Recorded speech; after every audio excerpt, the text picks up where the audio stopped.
Hello dear. അപ്പോൾ നമ്മുടെ 10th chapter അല്ലേ, പോളിനോമിയൽസ് അഥവാ ബഹുപദങ്ങളാണ്. ഇവിടെ പോളിനോമിയൽസ് എന്ന് പറഞ്ഞാൽ നമുക്കിവിടെ നോക്കാം. ആദ്യം തന്നെ നമ്മൾ ഒരു സ്ക്വയർ, ഒരു റെക്റ്റാങ്കിൾ, അതായത് ഒരു ചതുരം അല്ലേ, ഈ ഒരു ചതുരത്തിൻ്റെ ചുറ്റളവ് കണ്ടുപിടിക്കുക എന്ന് പറഞ്ഞാൽ, അതായത് പെരിമീറ്റർ എന്ന് പറഞ്ഞാൽ നമുക്കറിയാം എന്താണ്, 2 × L+B ആണ്, എല്ലാവർക്കും അറിയാം അല്ലേ. ഓക്കെ, അങ്ങനെയാണെങ്കിൽ ഈ ഒരു ചതുരത്തിനെ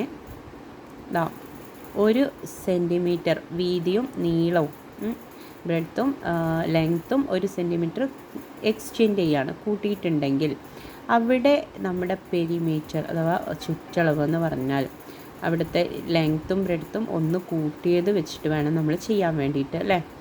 അപ്പോൾ ഇവിടെ നോക്കിക്കേ, നമുക്കറിയാം ഒരു ചതുരത്തിൻ്റെ പെരിമീറ്റർ എന്ന് പറഞ്ഞാൽ P = 2 × L+B, അതായത് എല്ലും ബിയും എന്ന് പറഞ്ഞാൽ ലെങ്ത്തും ബ്രെഡ്ത്തും ആണ് അല്ലേ. 2 × 2 + 3. ഓക്കെ, അവിടെ 2 × 5 എന്ന് കിട്ടും. 10 സെൻറ്റിമീറ്റർ ആണ് നമുക്ക് പെരിമീറ്റർ ചുറ്റളവ് കിട്ടുക. ഇനി ലെങ്ത്തും ബ്രെഡ്ത്തും ഓരോ സെൻറ്റിമീറ്റർ എക്സ്റ്റെൻഡ് ചെയ്താൽ കിട്ടുന്നത് എന്താണ്, അവിടെ 2 × L+B എന്ന് പറഞ്ഞാൽ L എത്രയാണ്, 3 + 1 4, അതുപോലെ B എന്ന് പറയുന്നത് 2 + 1 3 ആണ് കേട്ടോ. അപ്പോൾ 2 × 7 14 സെൻറ്റിമീറ്റർ ആണ് നമുക്ക് കിട്ടുക. അതായത് P1 എക്സ്ട്രാ, അതായത് ഈ ബ്രാക്കറ്റ് കൊടുത്തിട്ടുള്ളത് എക്സ്ട്രാ 1 എക്സ്റ്റെൻഡ് ചെയ്താൽ നീളവും വീതിയും. ഓക്കെ, ഇനി P(2) അല്ലേ, 2 ആണ് എക്സ്റ്റെൻഡ് ചെയ്യുന്നതെങ്കിലോ 2 സെൻറ്റിമീറ്റർ ആണ് എക്സ്ട്രാ നീട്ടുന്നതെന്ന് വെച്ചാൽ അവിടെ നമ്മൾ എന്ത് ചെയ്യണം, ഈ ലെങ്ത്തിൻ്റെയും ബ്രെഡ്ത്തിൻ്റെയും സ്ഥാനത്ത് നമ്മൾ 2 കൂട്ടിയിട്ട് എഴുതണം അല്ലേ. 2 × എത്ര വരും, 3ൻ്റെ കൂടെ 2 കൂട്ടിയിട്ടുണ്ടെങ്കിൽ 5 ആയി ലെങ്ത്ത്. പിന്നെയോ ബ്രെഡ്ത്ത് എന്ന് പറഞ്ഞാൽ 2 + 2 അല്ലേ, ഇവിടെയൊക്കെ 2 ആണ് കൂട്ടുന്നത്.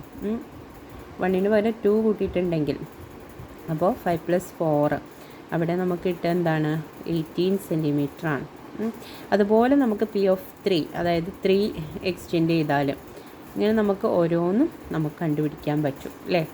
അപ്പോൾ 3 കൂട്ടിയിട്ടുണ്ട്, അതാണ് നമ്മുടെ പോളിനോമിയൽസ് എന്ന് പറയുന്നത്. ഇതിനെ പോളിനോമിയൽ എന്ന് പറഞ്ഞാൽ ശരിക്കും ഈ ഒരു നമ്മൾ ആഡ് ചെയ്യുന്ന ആ ഒരു ലെങ്ത്തിനെ X ആയിട്ട് എടുക്കുകയാണെങ്കിൽ, ഇവിടെ കണ്ടോ ലെങ്ത്ത് X കൂട്ടിയിട്ടുണ്ട്, ബ്രെഡ്ത്തും X കൂട്ടിയിട്ടുണ്ട്. അപ്പോൾ നമ്മുടെ ലെങ്ത്ത് ഓൾറെഡി ഇപ്പോൾ എന്തായി, 3 + X, അതുപോലെ ബ്രെഡ്ത്ത് എന്ന് പറയുന്നത് 2 + X ആയിട്ടുണ്ട്. അങ്ങനെയാണെങ്കിൽ നമ്മളൊരു ആൾജിബ്രായിക് എക്സ്പ്രഷനിൽ എങ്ങനെയായിരിക്കും പറയാം, P(x) എന്ന് എഴുതും അല്ലേ. P(x) ആണ് നമ്മൾ ആഡ് ചെയ്തത്. അപ്പോൾ 2 × L+B എന്ന് പറഞ്ഞാൽ എല്ലിന് പകരം 3 + Xഉം B എന്ന് പറഞ്ഞാൽ 2 + Xഉം വെച്ചിട്ട് ചെയ്യുമ്പോൾ നമുക്ക് എന്താണ് കിട്ടുക, ഒരു പോളിനോമിയലാണ് അവിടെ കിട്ടുക അല്ലോ. ആ ഒരു ആൾജിബ്രായിക് എക്സ്പ്രഷനെയാണ് നമ്മൾ പോളിനോമിയൽ എന്ന് പറയുന്നത്. ഇത് 4x + 10 എന്ന് കിട്ടിയിട്ടുണ്ട്, 4x + 10. ഇതൊരു പോളിനോമിയലാണ്. ഇങ്ങനത്തെ ഒരുപാട് പോളിനോമിയൽസ് നമുക്ക് കണ്ടുപിടിക്കാൻ പറ്റും, ഒരുപാടെണ്ണം. അതായത് ഇപ്പോൾ നമ്മൾ പെരിമീറ്ററിൻ്റെ ആണ് നമ്മൾ പറഞ്ഞതെങ്കിൽ ഇതേപോലെ നമുക്ക് പരപ്പളവ്, അതായത് ഏരിയ അല്ലേ, ഏരിയ നമുക്കറിയാം ചതുരത്തിൻ്റെ ഏരിയ എന്താണ്, L × B, അതായത് 2 × 3 6 ആണെന്നുള്ളത് നമുക്ക് കിട്ടും അല്ലേ. അങ്ങനെയാണെങ്കിൽ 1 സെൻറ്റിമീറ്റർ നമ്മൾ എക്സ്ട്രാ കൂട്ടിയിട്ടുണ്ടെങ്കിൽ അവിടെ നമ്മൾ എല്ലും ബി എന്താ എടുക്കണ്ടേ, 3 + 1ഉം 2 + 1ഉം അല്ലേ. അപ്പോൾ നമ്മുടെ ഏരിയ എന്താണെന്ന് നോക്കാം. ഏരിയ L × B, ഫസ്റ്റത്തേൽ നമുക്ക് 3 × 2 6 cm² എന്ന് കിട്ടി. രണ്ടാമത്തെ എന്ത് വന്നു, 1 എക്സ്റ്റെൻഡ് ചെയ്യുമ്പോൾ നമുക്ക് എന്ത് കിട്ടി, ഏരിയ ഓഫ് 1 എന്ന് കൊടുക്കുക അല്ലേ. അവിടുത്തെ പോളിനോമിയലിൻ്റെ പേര് ഏരിയ ഓഫ് 1. 4 × 3 കണ്ടോ, 3 + 1 4, 2 + 1 3, അപ്പോൾ 12 cm² എന്ന് കറസ്പോണ്ടിങ് ആയിട്ട് അതിങ്ങനെ കൂടിയിട്ട് വരും അല്ലേ. ഇനി 2 ആണ് ആഡ് ചെയ്യുന്നതെങ്കിലോ അവിടെ എന്ത് വരും, 3 + 2 ആണ് ലെങ്ത്ത് വരിക, 2 + 2 ആണ്, ഇവിടെ 20 cm² എന്ന് കിട്ടും. ഇനി നമ്മൾ X വെച്ചിട്ടൊന്ന് നോക്കാം. നമ്മുടെ ഏരിയ എന്ന് പറയുന്നത് ലെങ്ത്ത് എന്താണ്, 3 + Xഉം ബ്രെഡ്ത്ത് 2 + X. അപ്പോൾ അത് രണ്ടിനെ ഇൻറ്റു ചെയ്ത് നോക്കിക്കേ, നമ്മളിതാ അതിനെ ബ്രാക്കറ്റ് മാറ്റുമ്പോൾ ഓരോന്നിനെയും നമ്മൾ ഇൻറ്റു ചെയ്യണം അല്ലേ. 3 × 2 6, പിന്നെ 3 × x 3x പ്ലസ് 2x, അവിടെ 5x വന്നു, പിന്നെ x × x² ഉണ്ടോ. അതിനെ നമ്മളൊരു കറക്റ്റ് ഒരു ഫോമിൽ എഴുതുകയാണ്. സ്ക്വയറുള്ള ഡിഗ്രി കൂടുതലുള്ളതിന് കണ്ടോ ഇവിടെയാണ് 6 + 5x + x² എന്ന് കിട്ടി. അതിൽ ഡിഗ്രി കൂടുതലുള്ള നമ്മൾ ഫസ്റ്റ് എഴുതിയിട്ടുണ്ടെങ്കിൽ x² + 5x + 6. ഇതൊരു പോളിനോമിയലാണ്.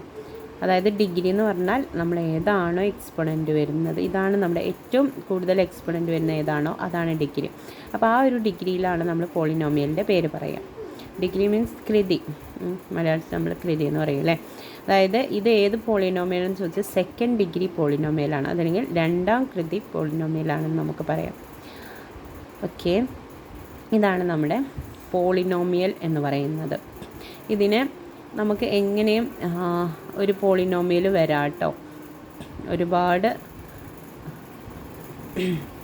നമുക്ക് പോളിനോമിയൽസ് എടുക്കാൻ പറ്റും. നോക്കിക്കേ, ഇതാണ് നമ്മുടെ പോളിനോമിയൽ. നമ്മൾ പെരിമീറ്ററിൻ്റെ ഒരു പോളിനോമിയലാണ് കണ്ടത്, p(x) വെച്ചിട്ട് കണ്ടു. അതുപോലെ ഏരിയ കണ്ടു. ഇതേപോലെ നമുക്ക് വോളിയം വെച്ചിട്ട് കാണാം അല്ലേ. v(x) കാണുമ്പോൾ നമുക്ക് എന്ത് കിട്ടും? ഒരു പോളിനോമിയൽ കിട്ടി. അതായത് ഫസ്റ്റ് കിട്ടിയ പോളിനോമിയൽ നോക്കിക്കേ, ഇത് ഫസ്റ്റ് ഡിഗ്രി പോളിനോമിയൽ, അതായത് ഒന്നാം കൃതി ബഹുപദമാണ് കേട്ടോ. അതിനെ ഈ ഒരു ഫോമിലാണ് നമ്മൾ എഴുതുക, ax + b എന്ന ഫോമിൽ. ഇനി ax² + bx + c എന്ന ഈ ഒരു ഫോമിലുള്ള ഇങ്ങനത്തെ കണ്ടോ, ഈ ഒരു കൃതിനെ നമ്മൾ രണ്ടാം കൃതി ബഹുപദം എന്ന് പറയാം. അതായത് കാണുന്നുണ്ടോ, സെക്കൻഡ് ഡിഗ്രി പോളിനോമിയലാണ്. ഓക്കെ, ഇനി അടുത്തതെന്ന് പറയുന്നത് ഈ ഒരു ഫോം. ഇതേതാണ്? ഇവിടെ 3 ആണ് മുകളിൽ ഏറ്റവും കൂടുതലുള്ളത്, അതായത് തേർഡ് ഡിഗ്രി പോളിനോമിയലാണ്. ഉണ്ടോ, അതിൻ്റെ ഫോം എന്ന് പറയുന്നത് ax³ + bx² + cx + d, മൂന്നാം കൃതി ബഹുപദമാണത്. ഓക്കെ, അപ്പോൾ ഇതാണ് നമ്മുടെ പോളിനോമിയൽ എന്ന് പറയുന്നത്. എപ്പോഴും അതവിടെ ഡിഗ്രികൾ ഉണ്ടാവും. ഓരോ ഡിഗ്രി ഫോമിൽ ഓരോ എക്സ്പൊണൻറ്റും ഒരു നമ്പറും കൂടിയതാണ് നമ്മുടെ പോളിനോമിയൽ എന്ന് പറയുന്നത്.